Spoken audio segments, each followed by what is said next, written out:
Already என் பொண்ணு 9th standard படிக்குது. அது பார்த்து தான் நான் என் பையனை ஃபர்ஸ்ட் ஸ்டாண்டர்ட்ல இந்த இயர் தான் சேர்த்துருக்கேன். என்ன நான் பார்த்தது வரைக்கும் என் பையன் யூகேஜியில் அவனோட இது பார்க்கறதுக்கு ஃபர்ஸ்ட் ஸ்டாண்டர்ட்ல இங்கே பார்க்குறதுக்கு இம்ப்ரூவ்மெண்ட் இருக்கு. அவன் ஏன் ரொம்ப ஸ்லோவில் இருந்தாரு. ஆனால் இங்கே இருக்க டீச்சர்ஸ் நல்லா ஹெல்ப் பண்ணுறாங்க. படிப்பு வைஸ் அவன் ஸ்லோவாக பிக்கப் பண்ணுவோம், அது கரெக்டாக தான் போயிட்டு இருக்கு.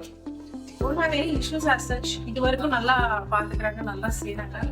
Happy with everything. டீச்சிங்லாம் இங்கே நல்லா இருக்குது. பேரண்ட்ஸ் மீட்டிங் எல்லாமே நல்லா அழகாக அரேஞ்ச் பண்ணுறாங்க. ஸ்போர்ட்ஸ் டே வச்சுருந்தாங்க. ஸ்போர்ட்ஸ் டே சூப்பர் வச்சுருந்தாங்க. ஒரு 3 இயர்ஸாக படிக்கிறாங்க. இங்கே வந்ததுக்கப்புறம் பசங்க வந்து இங்கிலீஷ் நாலேஜ் அவங்க வந்து ஸ்பீக்கிங் பண்ணுறாங்க. முதல்ல இங்கிலீஷில் பேச மாட்டாங்க. இங்கே ஆனால் அது இருக்குது, இங்கிலீஷில் பேசுகிறாங்க. மிஸ் அடிக்கிறாங்கன்றதுனாலையாவது பேசுகிறாங்க, வீட்டில் பேசுகிறாங்களோ இங்கே பேசுகிறாங்க. எனக்கு அது ரொம்ப சந்தோஷமாக இருக்குது. ஏன்னா இங்கிலீஷ் மீடியம் படித்தாலும் இங்கிலீஷில் பேச மாட்டாங்க நிறைய பேர். நானும் இங்கிலீஷ் மீடியம் தான் படித்தேன், ஆனால் எனக்கு இங்கிலீஷ் நாலேஜ் வந்து எனக்கு கிடையாது. அதனால் என் பசங்க இங்கிலீஷில் பேசணும்னு நான் ஆசைப்பட்டேன். முன்னாடி படித்த ஸ்கூலில் ஆனால் அதில் பேசலை. ஆனால் இங்கே படிக்கும்போது இங்கே பேசுகிறாங்க. அதில் எனக்கு திருப்தியாக இருக்குது.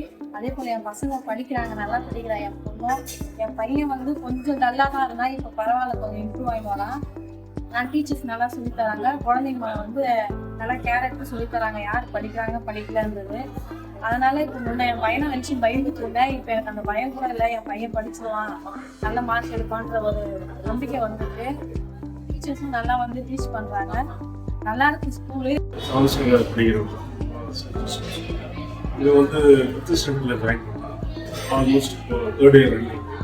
பட் நம்ம ஸ்கூல் சேஞ்ச் பண்ண பிறகு இம்ப்ரூவ்மெண்ட் இருக்குது. இம்ப்ரூவ்மெண்ட் எது இல்லைன்னா discipline, time on time school and English வந்து பேசணும்னு சொல்லியிருக்கோம். ஸ்கூல்ஸில் இங்கிலீஷ் சப்ஜெக்ட் வைஸ் இம்ப்ரூவ்மெண்ட் இருக்குது.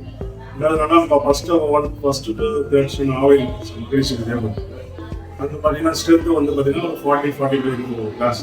பட் நம்ம ஸ்கூலில் வந்து ஒரு 20-25 போது டீச்சர்ஸ் வந்து ஈஸியாக வந்து அவங்க ஐடென்டிஃபை பண்ணுறாங்க.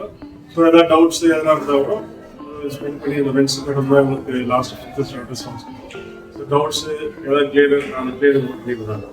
அதே மாதிரி கொஞ்சம் இங்கே ஜாயின் பண்ணும்போது ஃபஸ்ட்டு இனிஷியலாக கொஞ்சம் ஷை டைப்பாக இருக்கும், கொஞ்சம் ஃப்ரீயாக பேசுகிறாங்க. ஸோ இம்ப்ரூவ்மெண்ட்டு நல்லா இருக்குது, கான்ஃபிடண்ட்டாக இருக்கலாம். ஸோ ஆக்டிவிட்டி வைஸ்க்கு சரி, டிசிப்ளின் வைஸ்க்கு சரி சேஞ்சஸ் இருக்குது. கம்யூனிகேஷன் ஸ்கில்லும் இம்ப்ரூவ்மெண்ட் ஆகிருக்கு. நம்ம ஒரு டிஸ்ட்ரிக்ட் மேனேஜ்மெண்ட் வரும்போது நம்மளுக்கு ஒரு அது என்னோட தாட் என்னன்னா டிசிப்ளின் அண்ட் கம்யூனிகேஷன் ஸ்கில்க்கு எப்போ ஒரு இம்பார்ட்டன்ஸ் கொடுக்கணும். So thanks to principal, management, teachers, workers, all staffs இருக்குது. So lovely support. அவங்க நல்லா படிக்கிறாங்க, அவங்களுக்கும் ஒரு கான்ஃபிடண்டாக இருக்குது, எங்களுக்கும் ஒரு ஹாப்பி சேஞ்ச் பண்ணி டெவலப் பண்ணிக்கிறாங்க. So thanks.